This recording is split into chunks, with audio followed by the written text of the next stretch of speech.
작년 한 해 동안 이 코로나로 인해서 많은 것이 무너지고 또 아쉬웠지만 그래도 몇 가지 좋은 점들이 있었던 것 같습니다. 그중에서도 모두에게 정말로 유익했던 것 한 가지를 꼽자면 아무래도 자연의 회복이 아니었나 그런 생각이 듭니다. 물론 일시적이긴 했지만 미세먼지 없는 맑은 하늘, 그런 하늘을 저희들이 본 적이 너무나 오래되어서 이 작년에 깨끗해졌던 그 하늘은 정말 모두의 마음에 시원한 사이다를 날렸던 것 같습니다. 하지만 이 코로나 확진 추세가 다시 주춤하면서 각종 공장이 돌아가기 시작하고 또 소비 패턴이 이전으로 돌아가면서 이 미세먼지와 황사가 다시 돌아왔습니다. 하나님이 주신 이 생태계를 우리가 돌보고 아껴야 하는 것은 아무리 강조해도 지나치지 않습니다. 그러나 기독교에서 하나님의 창조는 사실 너무나 쉽게 관가되어 왔고 또 창세기는 그냥 성경에 제일 앞에 붙어 있는 그런 이야기 정도로 무시되어 오곤 했죠. 복음을 전할 때에도 인간의 창조나 또 만물의 창조는 진화에 의해서 쉽게 무시를 당하며 또 창조를 말하는 사람은 마치 외계인인 것처럼 고리타분한 사람인 것처럼 그렇게 여기는 분위기가 우리 사회에 가득한 것 같습니다. 하지만 우리는 이 창조의 중요성과 그 의미를 다시 되찾아야 합니다. 왜냐하면 그것은 우리의 뿌리와도 같기 때문이죠. 마치 가족의 시작처럼 창조는 우리의 근원과 출발을 알려주기 때문입니다. 이 전 지구적인 재난이 계속되고 있습니다. 뉴스 기사를 보시면 아시겠지만 인도에서는 하루에 확진자가 40만이 넘는다고 합니다. 한국도 이 고강도 거리두기의 연속으로 많은 것들이 어려워졌죠. 좀처럼 내 계획을 세울 수 없고 의미 있는 만남들이 줄어들고 있습니다. 내일을 예측할 수 없고 끊임없이 맞이하게 되는 새로운 상황 속에서 이 나라는 정체성까지 흔들리는 것이 느껴집니다. 이런 상황에서 우리는 어떻게 흔들리지 않고 더욱 견고히 서가며 소망을 잃지 않을 수 있을까요? 그것은 바로 변하지 않고 흔들리지 않는 것에 나의 기반을 둘 때 가능한 것입니다. 그런 면에서 이 창조는 매우 중요한 기반이기에 출애굽기 기자는 중요한 이야기를 풀어가기에 앞서 첫 시작부터 창조를 출애굽기의 기초로 언급하고 있습니다. 비록 이 출애굽기가 순전히 이스라엘 백성들의 이집트 탈출기처럼 그렇게 보이지만 그 가운데 그들이 누구였는지 또 하나님이 그들과 어떤 관계를 맺었는지 무엇을 위해 그들을 부르셨는지 그것들을 보여줍니다. 그리고 그 가운데 창조가 깊은 뿌리로 자리 잡고 있죠. 그 뿌리가 있었기에 그들이 약속의 땅이라고 불렸던 가나안까지 갈 수 있었던 것입니다. 따라서 오늘부터 우리는 이 출애굽기를 통해서 나의 정체성 또 우리의 정체성에 대해서 살펴보려고 합니다. 요셉의 죽음 이후 수백 년의 암흑기에 있었던 이스라엘 백성들에게 하나님의 창조의 음성이 들려왔었던 것처럼 오늘날 이 코로나로 인해서 미래가 불투명하고 또 앞이 캄캄한 우리들에게도 하나님의 새로운 창조의 음성이 들려지기를 소망합니다. 같이 출애굽기 1장 1절에서 14절 말씀을 읽어보도록 하시죠. 같이 읽겠습니다. 야곱과 함께 각각 자기 가족을 데리고 이집트로 내려간 이스라엘의 아들들의 이름은 르우벤과 시므온과 레위와 유다와 이사갈과 스불론과 베냐민과 단과 납달리와 갓과 아셀이다. 이미 이집트에 내려가 있는 요셉까지 합하여 야곱의 혈통에서 태어난 사람은 모두 70명이다. 세월이 지나서 요셉과 그의 모든 형제와 그 시대의 사람들은 다 죽었다. 그러나 이스라엘 자손은 자녀를 많이 낳고 번성하여 그 수가 불어나고 세력도 커졌으며 마침내 그 땅에 가득 퍼졌다. 요셉을 알지 못하는 새 왕이 일어나서 이집트를 다스리게 되었다. 그 왕이 자기 백성에게 말하였다. 이 백성 곧 이스라엘 자손이 우리보다 수도 많고 힘도 강하다. 그러니 이제 우리는 그들에게 신중히 대처하여야 한다. 그렇게 하지 않으면 그들의 수가 더욱 불어날 것이고 또 전쟁이라도 일어나는 날에는 그들이 우리의 원수들과 합세하여 우리를 치고 이 땅에서 떠나갈 것이다. 그래서 이집트 사람들은 이스라엘 자손을 부리는 공사 감독관을 두어서 강제 노동으로 그들을 억압하였다. 이스라엘 자손은 바로가 곡식을 저장하는 성읍 곧 비돔과 라암셋을 건설하는 일에 끌려 나갔다. 그러나 그들은 억압을 받을수록 그 수가 더욱 불어나고 자손이 번성하였다. 그래서 이집트 사람들은 이스라엘 자손을 몹시 싫어하였고 그들을 더욱 혹독하게 부렸다. 이집트 사람들이 흙을 이겨 벽돌을 만드는 일에나 밭일과 같은 온갖 고된 일로 이스라엘 자손을 괴롭힘으로 그들의 일은 매우 힘들었다. 이 출애굽기는 독립된 책이 아니라 창세기를 이어가고 있습니다. 그것도 그럴 것이 이 출애굽기 1장 1절의 첫 두 단어를 히브리어로 보면 그리고 이것들이 이름들이다 라고 번역할 수 있습니다. 여기에 이제 그리고라는 접속사를 사용하면서 이 출애굽기 1장 1절은 창세기 50장의 마지막 구절을 이어가고 있다는 것을 보여줍니다.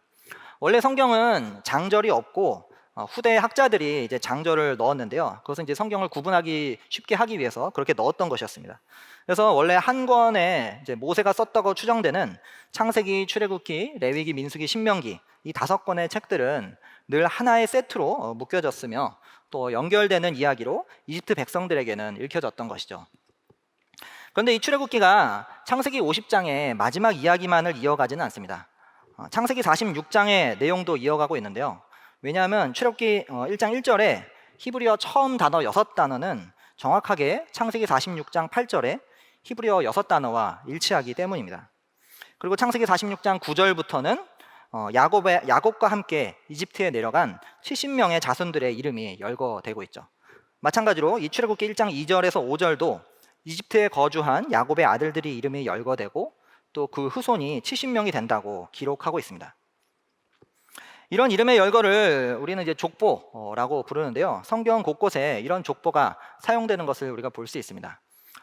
요즘은 사실 우리가 족보를 좀처럼 볼 수가 없어서 족보의 내용이 어떤가 사실 궁금해하는 분들이 많이 있는데요. 저도 평생에 걸쳐서 한 번 족보를 본 적이 있었거든요. 근데 정말 재미가 없더군요. 이 설교보다 더 재미가 없습니다.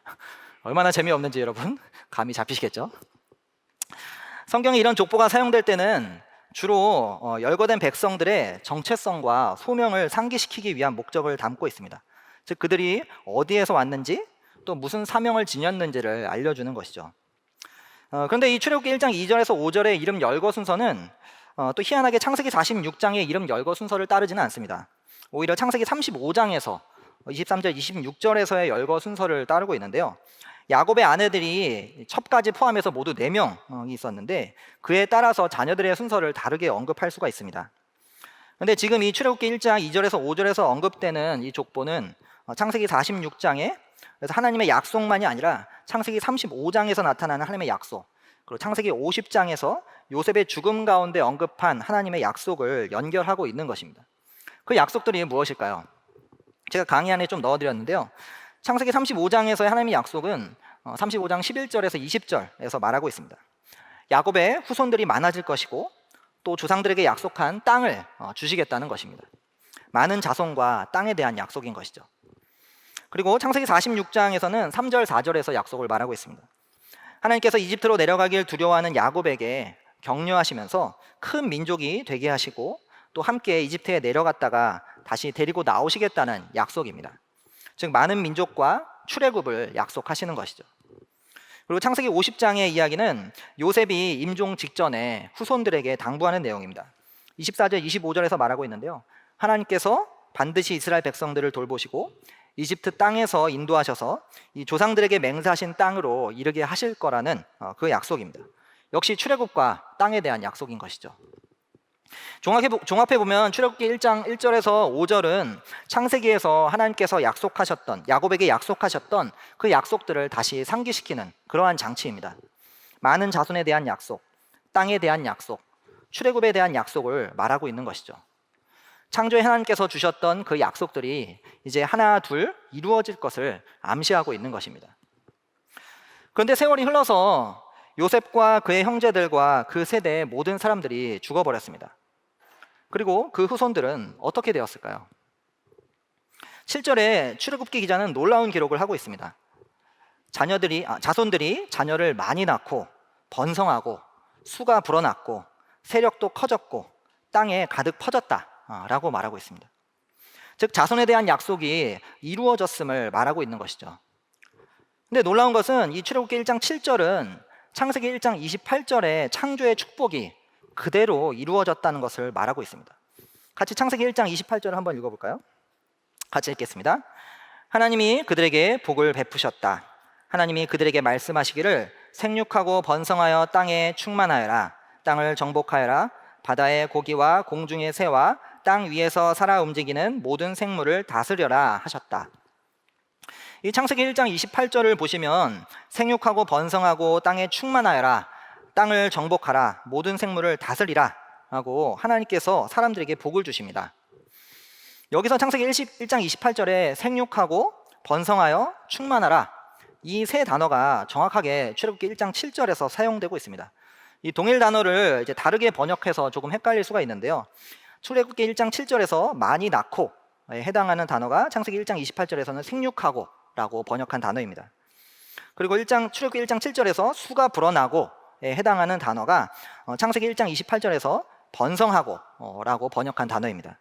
그리고 마지막으로 출애굽기 1장 7절에서 가득 퍼졌다에 해당하는 단어가 창세기에서 충만하라 라는 단어로 번역된 것이죠. 지금 이 출애굽기의 출발점에서 창세기의 명령을 언급하면서 그것이 이미 이루어졌음을 말하고 있습니다. 창세기 1장 28절은 명령형으로 되어 있지만 출애굽기 1장 7절은 이미 이루어진 것으로 말하고 있습니다. 창세기에서 명령하시고 약속하셨던 것이 출애굽을 하기 이전부터 이미 시작된 것을 보여주고 있는 것입니다.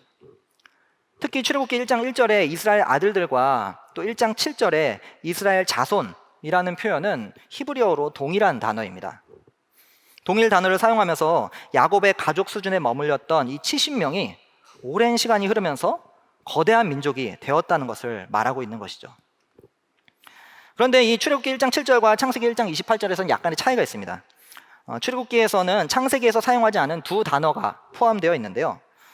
바로 번성하여 세력도 커졌으며 라는 두 단어입니다. 7절에 번성하다 라는 단어는 마치 천지창조 때 많은 생물들이 번성하는 것을 지칭하는 것입니다. 누구도 막을 수 없이 무섭게 불어나는 것을 강력하게 표현하는 것이죠. 쉬운 예로는 여러분들 물고기들이 알을 낳을 때 마치 수억 개의 알을 낳는 것처럼 그렇게 불어나는 것과 같은 그런 모습입니다. 이 정도로 이스라엘 자손들의 숫자가 놀랍도록 이렇게 불어났다는 것을 말하는 거죠. 또 세력이 커졌다라는 표현은 창세기 26장 16절에서 사용되고 있는데요. 이삭 이야기에 포함되어 있습니다. 이삭이 하나님의 복으로 강대하게 된 것을 아비멜렉이 두려워하며 강하다라고 표현하는 것을 여기서 사용하고 있습니다. 즉 강함의 강도가 매우 세고 또 주변이 두려워할 정도로 그렇게 강하다는 것이죠. 지금 출애굽기 1장 7절에서는 창세기 1장 28절에 없는 두 단어를 통해서 이스라엘 백성들이 마치 물속의 생물들처럼 엄청나게 불어났지만 결코 허약하지 않고 이 세상이 두려워할 정도로 강하게 되었다라는 것을 말하고 있습니다.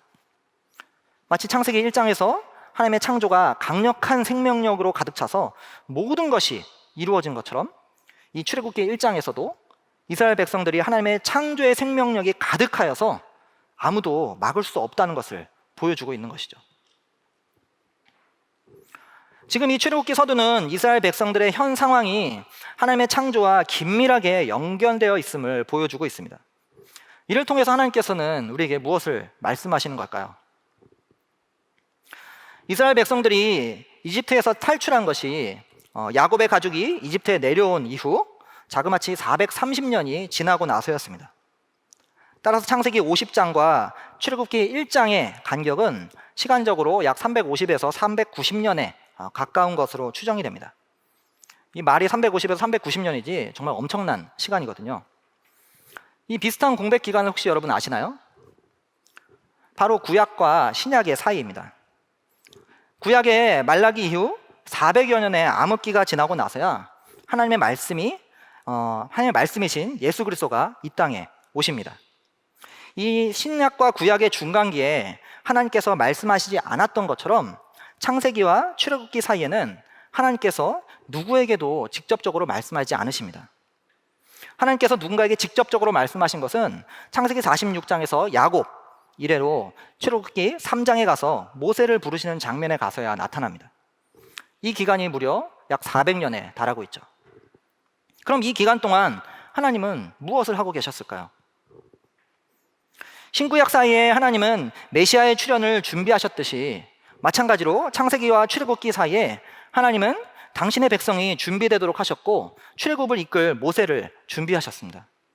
아무것도 안 하신 것이 아니라 창조의 하나님께서 창조를 이루셨고 백성을 준비하셨고 출애굽을 준비하셨고 메시아를 준비하셨듯이 가열차게 일하신 것입니다. 지금도 이 코로나로 인해서 하나님께서 말씀하시지 않는 것 같은 그런 기간입니다. 세웠던 계획들은 다 무너지고 있고 예측 가능했던 내일은 불투명하고 어둠과 답답함의 연속이죠. 초중고 학생들은 바이러스 확진자 발생으로 오프라인과 온라인을 오고 가고 있습니다. 대학교들은 온라인에서 언제 대면으로 바뀔지 모르는 상황입니다. 장사하는 분들은 거리두기 제한으로 여간 어려운 것이 아니죠. 직장을 다니는 분들도 내가 언제 어디에서 이 코로나에 걸릴지 모른다는 두려움과 걱정으로 거리를 오고 가고 있습니다. 또 변이 바이러스의 출현으로 세계 곳곳이 다시 얼어붙고 있습니다. 하지만 그 기간은 이제 1년 지났을 뿐입니다. 1년이요. 이스라엘 백성들에게 하나님은 무려 400년 동안 아무 일도 안 하신 것 같았지만 창조주 하나님은 이스라엘 백성을 번성케 하며 출애굽을 준비시켰습니다. 무섭게 불어나 세상이 감당하지 못하게 하셨습니다. 지금도 동일하게 하나님은 일하고 계십니다. 재난 속에 답답함과 불안이 가득하지만 하나님께서는 가열차게 일하고 계십니다. 당신의 백성을 빚으시고 계속해서 새로운 창조를 이루고 계시는 것이죠. 그러므로 사랑하는 가족 여러분, 지금의 이 코로나 시기를 견디십시오. 하나님의 창조를 바라보면서 견디십시오. 하나님은 이 혼돈과 공허 가운데 모든 것을 창조하셨듯이 칠흑같이 어두운 이 400년을 뚫고 다시 새로운 창조를 일으키셨습니다. 그 시작으로 이스라엘 조상들과 하신 약속을 성취하기 시작하셨습니다. 그들의 뿌리와 정체성이 어디서부터인지 잊지 않게 하셨습니다. 지금도 마찬가지입니다. 어둡고 답답한 시기에 우리가 놓치지 말아야 할 것은 바로 우리가 하나님의 창조하신 백성이라는 것입니다. 이미 시작된 하나님 나라를 기억하면서 우리가 창조자 하나님의 백성이라는 것을 잊지 말아야 하는 것이죠. 그런데 세상은 하나님이 창조주이심을 모릅니다. 아니, 부정하고 있죠. 하나님과 관계가 전혀 없습니다. 대표적인 사람이 이집트의 왕 바로라고 불리는 파라오입니다. 출애굽기는 이집트의 특정 왕을 언급하지는 않습니다. 오히려 우리가 역사를 보면 고대 여러 이집트 왕들이 있었지만 본문에서는 어느 특정 시대의 왕을 언급하는 것이 아니라 이집트 제국의 일반적인 모습을 말하고 있는 것입니다. 그 이집트 제국의 최고 통치자였던 파라오가 대표적으로 창조주 하나님을 무시한 자였죠. 8절에서 말하고 있습니다. 요셉을 알지 못하는 새 왕이 일어나서 이집트를 다스리게 되었습니다. 여러분, 요셉이 누구인가요? 창세기 37장 이후를 보시면 아시겠지만 요셉은 창조주 하나님의 능력과 지혜를 보여주었던 사람이었습니다. 요셉은 파라오 왕의 꿈을 해몽하여서 7년의 풍년 동안 곡식을 저장하면서 7년 동안의 흉년을 대비했던 사람이죠. 그리고 마침내 기근이 찾아왔을 때 요셉은 곡식을 팔면서 이집트 정권을 강화하는데 1등 공신이었던 것입니다. 당시 요셉이 파라오의 꿈을 해몽한 것을 이 파라오 왕은 하나님의 영이 함께한다 라고 그렇게 보았습니다. 창세기 41장 38절 39절에서 그렇게 말하고 있죠. 파라오가 요셉을 의지하던 창조주 하나님을 보았을 때는 복을 받고 제국이 평화로웠습니다. 기근과 어려움 속에서도 헤쳐나갈 방법이 있었던 것이죠. 그러나 본문의 파라오는 요셉을 알지 못한다라고 말하고 있습니다. 요셉을 알지 못하는 것은 하나님을 알지 못하는 것과도 연결이 됩니다. 요셉이 하나님의 도움으로 한 일들을 전혀 모르기 때문이죠. 여기서 알다라는 이 단어는 히브리어로 야다라는 아주 대표적인 단어인데요. 관계적인 알을 지칭하는 단어입니다. 하나님을 모른다라는 것은 하나님과 관계가 없다라고 볼 수 있는 것이죠. 마침내 이집트의 파라오가 하나님을 무시하고 하나님과 관계가 없어졌을 때 그는 큰 두려움에 빠지기 시작합니다. 9절에서 10절에서 그것을 보여주고 있죠. 이스라엘 백성이 수도 많고 힘도 강하니 신중히 대처해야 한다. 그렇지 않으면 수가 더욱 불어날 것이고 전쟁이라도 나면 원수들과 합세해서 이집트를 치고 떠나갈지도 모른다. 파라오는 이스라엘 백성들이 자기 민족들보다 수가 많아진 것을 두려워하고 전쟁이 발생하면 이스라엘 백성들이 원수들과 힘을 합칠 것을 매우 두려워하고 있습니다. 그리고 두려움에 빠지는 파라오는 두려움으로 폭정을 하기 시작하죠. 그래서 11절부터 1장 말미까지 여러 번에 걸친 시도로 파라오는 자신의 두려움을 감추기 위해 이스라엘 백성들의 목숨을 위협하면서 두려움에 빠지게 만들려 했습니다. 많은 어리석은 리더들이 사실 두려움에 빠질 때 쓰는 방법이 이렇게 두려움을 조장하는 것이죠. 상대방을 위협하며 두려움에 빠지게 해서 자신의 말을 듣게 하는 것입니다. 그런데 이 두려움이나 불안은 내가 어디에 기초하고 내가 어떤 목적을 지녔는지 잊어버릴 때 쉽게 빠지는 감정입니다. 내 정체성이 무엇인지 잃어버릴 때 누구나 쉽게 도달하는 감정이 바로 두려움이죠. 파라오는 제국의 왕으로서 서로 다른 민족이 한 국가 안에 살아갈 때 서로 조화롭게 살아갈 수 있도록 제도를 만들고 그들을 이끄는 역할을 맡은 사람이었습니다. 그러나 창조주와 관계가 없던 그는 자신의 역할을 잊어버리고 이스라엘 민족들의 숫자가 불어나자 두려움에 빠지기 시작한 것입니다. 요즘처럼 이 갑자기 닥친 재난으로 인해서 자신의 정체성이 흔들리고 삶의 방향을 잃어버릴 때 우리도 두려움에 빠지기 쉽습니다. 내 미래가 불투명하여서 불안에 떠는 것이죠. 내가 어떻게 살아가야 할지 모르기에 두려운 것입니다. 나라는 사람이 어떤 존재인지 모르고 어떻게 살아가야 할지 모르기 때문에 시간이 흐를수록 초조함만 다가오는 것이죠. 아이들은 커가고 나는 나이가 점점 들어가는데 내가 이 정도 투자하면 이 정도 성과를 거둘 줄 알았는데 내가 성적이 좋고 각종 자격증이 있으면 좋은 직장에 취업할 줄 알았는데 그러지 못하는 이 상황에 불안감이 밀려오는 것입니다. 이러다 정말 큰일 나는 거 아닌가? 이러다 내가 망하는 거 아닌가? 이러다 나만 거지되는 거 아닌가?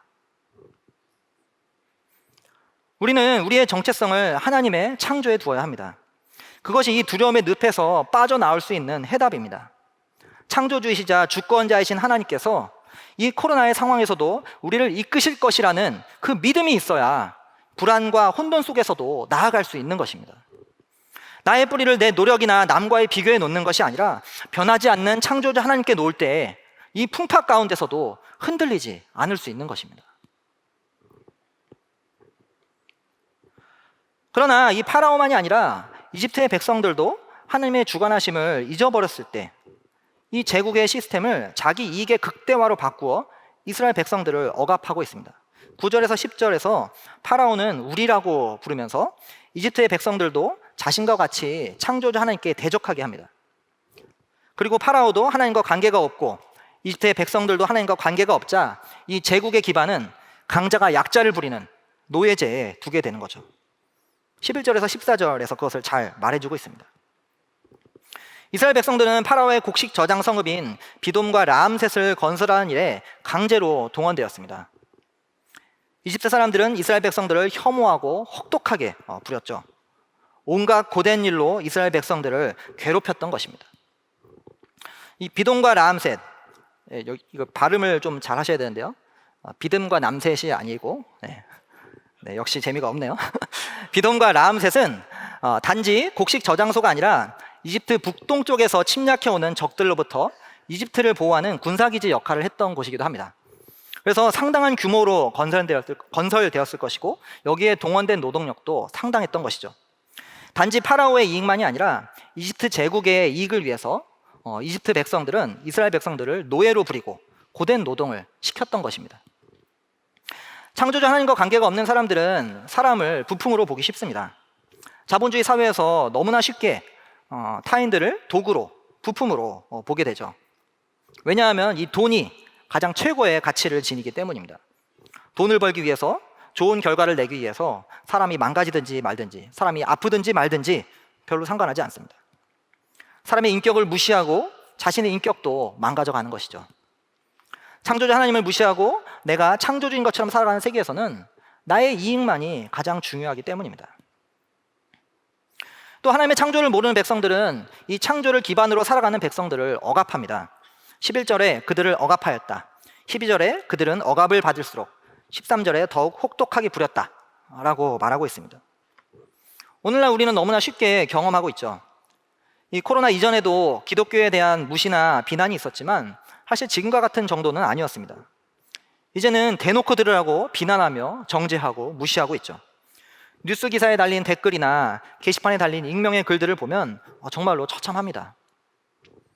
창조주 하나님을 모르는 사람들은 교회가 예배하는 것과 또 약자를 돌보는 그 모든 행위들을 다 무시하고 그리스도인들이 돈과 자신만을 중요시하는 사람으로 그렇게 비판하고 있습니다. 모든 교회는 사라져야 한다고, 예배를 막아야 한다고 억압하는 것이죠.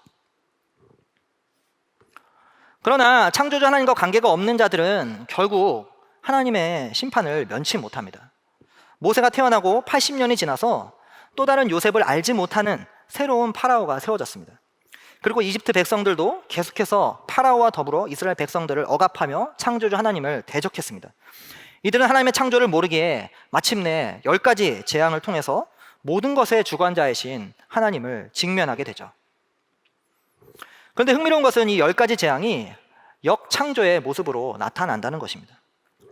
먼저 첫 번째 재앙은 물이 피가 되는 사건이었습니다. 생명이 죽음으로 변한 것을 상징하는 것이죠.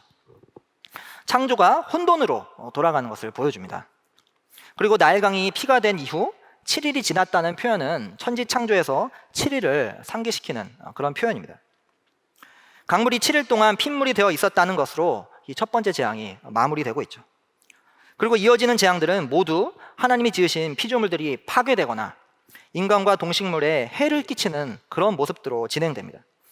개구리와 이와 파리가 득실거려서 사람들을 괴롭히고 돌림병으로 짐승들이 죽고 또 종기로 인해서 사람과 짐승이 모두 괴로워하고 우박으로 사람과 짐승과 작물 가릴 것 없이 피해를 입고 메뚜기떼로 그나마 남은 작물이 피해를 입습니다. 마지막 재앙은 이집트에 전례 없던 흑암이 덮는 것이었습니다. 오늘날 우리는 전기와 이 전구의 발명으로 이 흑암이라는 것을 사실 대수롭지 않게 생각하는 경향이 있습니다. 하지만 이집트에서는 이 흑암이라는 것은 빛을 주관하는 태양신, 그 라가 무력하게 되는 그런 상황이었습니다. 그리고 이 재앙은 첫 창조의 역행, 즉 빛과 질서를 만들었던 그것에 역행하는 혼돈과 흑암으로 돌아가는 것을 보여주는 것입니다. 이렇게 10가지 재앙이 창조에 역행하는 모습을 보여줌으로 인해서 이것은 또 우리에게 무엇을 말할까요? 바로 창조주 하나님을 무시하고 하나님과 관계없이 살아갈 때 우리는 창조주의 심판을 면치 못한다는 것입니다. 계속해서 인간이 하나님을 무시하고 환경을 착취한다면 마침내 처음으로 돌아갈 것입니다. 그런 의미에서 지금의 이 기후위기는 결코 가볍게 볼 수 있는 것이 아닙니다. 코로나는 백신이라도 있죠. 기후위기는 백신이 없습니다. 우리가 할 수 있는 것은, 유일한 것은 기후재앙을 늦추는 것뿐입니다.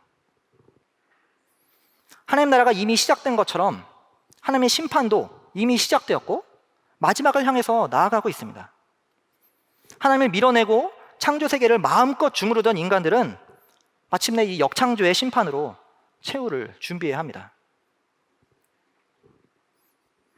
그럼 반대로 창조주 하나님의 백성들은 이 시대를 어떻게 살아가야 할까요? 우리가 창조주 하나님의 백성이라면 우리는 하나님의 안식을 살아내는 것이 마땅합니다. 창세기를 보면 하나님의 창조는 안식일을 통해서 완성되는 것을 볼 수가 있습니다. 창세기 2장 1절에서 3절 말씀을 같이 함께 읽어보도록 하죠. 같이 읽겠습니다. 하나님은 하늘과 땅과 그 가운데에 있는 모든 것을 다 이루셨다. 하나님은 하시던 일을 엿새까지 다 마치시고 이렛날에는 하시던 모든 일에서 손을 떼고 쉬셨다. 이렛날에 하나님이 창조하시던 모든 일에서 손을 떼고 쉬셨으므로 하나님은 그 날을 복되게 하시고 거룩하게 하셨다. 창세기 1장 2절에서는 7이라는 숫자가 굉장히 연관되어서 나타나는데요. 이 7이라는 숫자는 완전함을 상징하는 숫자입니다. 그리고 7의 배수는 더더욱 완전함을 말하고 있는 것이죠. 근데 창세기 1장 1절에서 2장 3절까지 이 7과 관련된 횟수가 굉장히 많이 나옵니다. 하나님의 이름은 35번이 언급되고 있고요. 좋았다 라는 표현이 7번 사용되고 땅이 21번 언급됩니다. 낮도 14번이 언급되고 빛도 7번이 언급되고 있죠. 그런데 이 7과 7의 배수는 안식일을 더욱 돋보이게 하려는 그런 장치입니다. 창세기 2장 1절에서 3절에서 땅이란 단어가 21번째, 하나님이란 단어가 33번, 34번, 35번째 사용되면서 이 부분이 창세기 이야기에서 클라이맥스라는 것을 보여주고 있는 것이죠. 그리고 흥미로운 것은 2절에 한국어 성경은 엿새 날까지 다 마쳤다라는 원문에 없는 내용을 넣었지만 히브리어는 그냥 일곱째 날에 마쳤다라는 표현입니다. 그래서 이 2절의 첫 문장을 히브리어로 보면 7단어로 되어 있는데요. 7단어에서 7째에 해당하는 단어는 가장 가운데에 위치하는 것을 볼 수가 있습니다. 그리고 이어지는 이렛날에 하시던 모든 일에서 손을 떼고 쉬셨다라는 문장도 히브리어로 7단어로 되어 있고 3절의 첫 문장도 하나님이 7째 날을 복되고 거룩하게 하셨다라는 문장도 7단어로 되어 있는데 이 7째에 해당하는 단어가 모두 다 비교적 가운데에 위치하는 것을 볼 수가 있습니다. 이런 독특한 구조가 눈에 띄는데 더 놀라운 것은 사실 내용입니다. 7째 날에 하나님은 모든 일을 중지하셨습니다. 그리고 쉬셨습니다. 쉬었다에 해당하는 단어가 이제 사바트라는 단어로 안식일에 이 단어가 유래한 것이죠. 그리고 더 나아가서 하나님은 7째 날을 복 주시고 거룩하게 하셨습니다. 사실 창조물 가운데 어떤 것도 거룩하게 했다라는 표현이 없거든요. 근데 유일하게 이 7째 날을 하나님은 거룩하게 하셨습니다. 보통 우리는 일하기 위해서 쉬는 경향이 강합니다. 하지만 본문에서 안식일은 일하기 위한 준비 운동의 시간이 아닙니다. 오히려 반대로 본문은 일하는 것이 안식일을 위해 존재하는 것처럼 보입니다. 즉 안식일은 열심히 일하는 목표이자 클라이맥스가 된다는 것이죠. 열심히 일하고 성취의 즐거움, 완성의 축하, 그런 의미를 담고 있는 것입니다. 그래서 일하기 위해 쉬는 것이 아니라 쉬기 위해 일하는 것이 오히려 맞는 표현인 것이죠. 고대 근동에서 많은 문서들에서 신이 쉬었다라는 것은 사실 여러 곳에서 볼 수가 있습니다. 하지만 거기서 언급된 것과 이 창세기에서의 구별점은 고대 근동에서는 신들이 자신이 쉬기 위해서 인간을 창조하고 인간들에게 일을 맡기면서 자신이 쉬지만 하나님께서는 그 안식을 피조된 인간과 나누신다는 것입니다. 이것을 말해주는 것이 출애굽기 20장 8절에서 11절에서 보여주고 있죠. 하나님께서는 이스라엘 백성을 이집트에서 탈출시키시고 안식일을 기억하여 거룩하게 지키라고 말씀하고 계십니다. 6일 동안은 일했지만 7일째 안식일로서 철저하게 쉬기를 명하시는 것이죠. 여기서도 10절에 쉼을 가져야 하는 대상이 너, 아들, 딸, 남종, 여종, 집짐승, 나그네 모두 7종류의 대상들임을 설명하면서 안식일의 중요성을 더욱 강조하고 있습니다. 그리고 그 안식의 근거는 11절에서 말하듯이 하나님의 창조입니다. 비록 안식일이 10계명의 하나로 이스라엘 백성들에게 주어졌지만 본래 안식일은 율법으로 주어진 것이 아님을 여러분 주목하십시오. 안식은 만물을 창조하신 창조 원리이지 규율과 율법으로 우리를 가두려고 만드신 것이 아닙니다. 오히려 안식은 피조물로서 생체 리듬과도 같은 것입니다. 쉬지 않고 일하면 병이 나듯이 몸에 가장 적합한 7일을 기점으로 쉼을 갖게 하는 것이죠. 출애굽기에서 안식일이 또 언급되는 부분이 있는데요. 출애굽기 31장과 35장에서 언급이 되고 있습니다. 그런데 이 31장은 성막 건축을 명령하시는 그런 내용으로서 출애굽기 25장에서 31장에 걸쳐서 나타나고 있고요. 거기에서 가장 마지막 7번째 말씀인 31장 12절에서 18절에서 안식일이 언급됩니다. 그리고 출애굽기 35장 1절에서 3절은 금송아지 사건 이후 성막 건축이 실행되는 첫 번째 말씀으로서 거기에 또다시 안식일이 언급되고 있습니다. 성막의 건설은 두 번째 천지 창조로 여겨지고 있습니다. 지난 3월 여러분 중에 혹시 유성 목사님의 말씀을 들으셨던 분들 기억나실 것 같은데요. 성막과 성전을 짓는 것은 에덴 동산의 반복입니다. 창조의 목적은 하나님의 거하시는 신전을 짓는 것이었죠. 그래서 에덴 동산은 성전의 모양을 띠고 있습니다. 그러나 첫 신전이었던 이 에덴 동산에서 인류의 타락으로 온 세상에 복을 주시려던 하나님의 계획이 막혀버렸습니다. 그래야 하나님은 이스라엘 백성들을 택하시고 다시 성전 건축을 명하시는 것이죠. 그것이 바로 출애굽기에서 복잡하게 후반부에 나타나는 성막 건축 이야기입니다. 그런데 이 성막 건축의 명령과 실행에 안식일이 위치해 있다는 것을 여러분 기억하시기 바랍니다. 왜냐하면 성막을 짓는 것의 목적과 이유가 처음 창조의 목적과 동일하기 때문이죠. 성막 건축은 하나님과 함께함을 통해 모든 민족에게 복이 되는 것을 목표로 하기 때문에 하나님의 창조와 다스림을 기억하고 인정하는 안식일은 하나님의 뜻대로 진행하는 성막 건축에서 빠질 수 없는 요소였던 것입니다. 결국 하나님의 임재를 누리고 하나님과 동행함을 놓치지 않으려는 이 안식일도 출애굽의 완성이었던 것이죠. 지금 이 창조와 안식일, 또 출애굽과 안식일의 이 연결은 우리의 삶과도 연결이 됩니다. 이집트를 탈출한 이스라엘 백성들은 다시 하나님을 떠나고 말았습니다. 안식은 제대로 지켜지지 않았고 하나님의 임재는 성전을 떠났습니다. 그래야 이스라엘 백성들은 바벨론의 포로로 끌려가고 다시 노예 같은 생활을 해야 했습니다.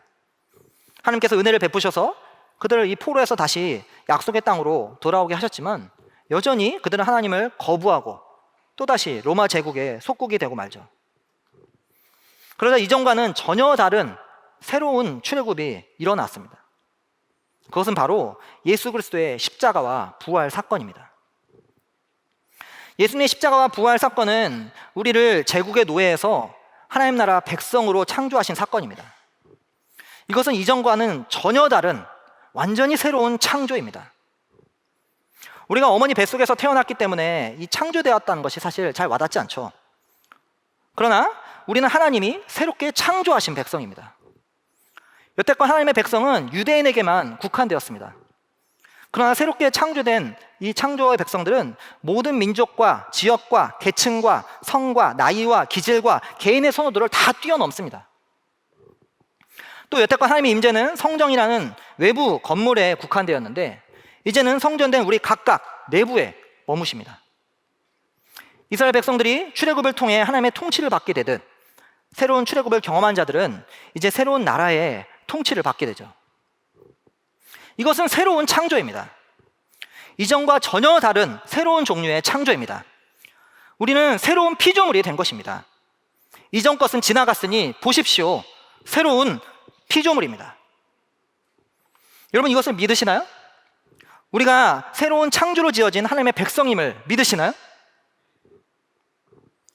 우리가 예수 그리스도로 인해 새롭게 창조된 백성임을 정말로 믿는다면 우리는 이 혼란과 어두운 시기에 구원의 완성으로 나아가야 합니다. 그것은 바로 안식으로 나아가는 것이죠. 안식은 그저 몸이 쉬는 것을 의미하는 것이 아닙니다. 안식일은 내가 하나님의 창조된 백성임을 기억하는 날입니다. 내가 그리스도로 새롭게 창조된 백성임을 다시 상기하는 날입니다. 안식일이 창조의 완성이고 출애굽의 완성이듯이 구원받은 백성이, 새롭게 창조된 백성이 하나님의 임재를 누리고 하나님의 창조를 기억하는 진정한 쉼을 얻는 날입니다. 그저 예배당에 와서 의식에 참여하고 하루 일을 쉬는 그런 정도가 아닙니다. 우리가 재앙의 시기에 방황하고 두려워하고 답답해하는 이유가 무엇인가요? 내가 누구인지 모르기 때문입니다. 내가 그리스도의 피로 창조된 백성임을 믿지 않기 때문입니다. 누가 나의 뒷배인지 그것을 놓쳐버렸기 때문이죠. 사랑하는 가족 여러분, 지금 어두운 터널을 지나고 계신 분들 계시나요? 하나님이 말씀하시지 않는 것 같은 상황인가요? 기억하십시오. 우리는 창조의 백성입니다. 새로운 창조를 통해 지어진 하나님의 백성입니다. 하나님께서 세상을 창조하시고 운행하시며 다스리시듯이 우리를 창조하시고 공동체를 이끄시고 통치하십니다. 비록 지금 하나님의 음성이 들리지 않을지라도, 앞이 보이지 않고 막막하더라도, 두려움이 가득하고 주저앉고 싶더라도 우리는 확실한 것에 뿌리를 내려야 합니다. 그것은 내가 잘하는 것, 내가 여태껏 쌓아온 것, 남들이 나를 평가하는 것이 아닙니다. 바로 하나님의 창조된 백성이라는 것입니다. 우리는 구원받은 백성으로서, 새롭게 창조된 백성으로서 안식을 살아내는 것이 마땅합니다. 안식을 경험하는 것이 사실 여러 설명들이 있지만 무엇보다 쉼을 누리는 가운데 두려움과 불안과 염려와 그런 걱정에서 해방되어서 하나님이 책임지신다는 것을 경험하면 좋겠습니다. 몸이 쉬는 가운데 마음의 쉼을 놓치지 않는 것이죠. 내가 쥔 손을 펴고 내가 책임지는 것을 내려놓는 것입니다. 온갖 걱정과 고민에 발을 동동 구르고 전전긍긍하는 것을 멈추는 것입니다. 청지기 헌금을 드리고 두려움과 염려를 청지기 헌금을 하나님께 드리듯이 두려움과 염려를 하나님께 드리고 잊어버리는 것입니다. 여러분, 청지기 헌금 드리고 나서 그 돈이 어떻게 사용되는지 추적하시나요? 잊어버리시죠? 마찬가지로 나의 두려움과 걱정과 염려와 그 모든 것을 하나님께 내어드리고 잊어버리는 것입니다. 오히려 안식에 머물며 자신을 하나님의 새로운 피조물로 기억하는 것입니다. 그 가운데 나를 사랑하신 그 하나님의 사랑을 누리십시오. 어떻게 나를 사랑하셨는지 기억하십시오. 하나님은 예수 그리스도를 통해 친히 자신을 희생하시면서 우리를 사랑하셨고 지금도 사랑하십니다. 안식은 그것을 되새기는 것입니다.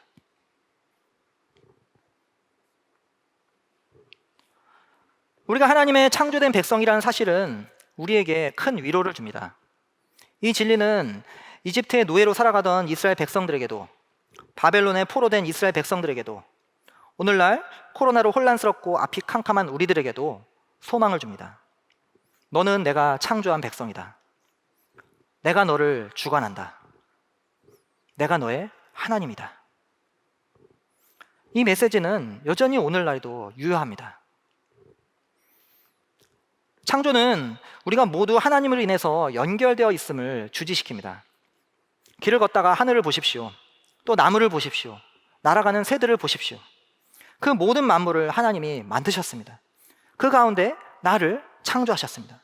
이 모든 것들은 다 한 하나님의 작품입니다. 그 모든 것이 연결되어 서로 유기적으로 살아가도록 지으셨습니다. 인간과 인간도 마찬가지죠. 지금의 이 코로나 상황도 결코 한 국가의 힘으로 해결할 수 없습니다. 지금 전 세계에 사실 백신 생산량이 가득하여서 모든 사람들에게 공급할 수 있지만 고소득 국가들의 백신 선점, 또 국익에 기반한 백신 지원 등 이 백신 국가주의 출현은 하나님을 잊은 한 개인의 자기중심성이 국가와 지구적으로 확대되어 나타나는 현상입니다. 그러나 우리가 계속해서 안식을 통해 하나님의 창조에 뿌리를 두고 그것을 기억하면서 살아간다면 우리는 서로 연결되어 있기에 서로를 돌아보지 않을 수 없습니다. 공동체 내 가족들만이 아니라 더 나아가 이웃과 이 세상을 돌아보고 만물에게 사랑의 손길을 뻗지 않을 수 없는 것이죠. 창조의 하나님처럼 이전에 없던 새로운 시도를 하는 것이 마땅합니다. 그것을 꿈꾸고 도전하는 것이 당연합니다.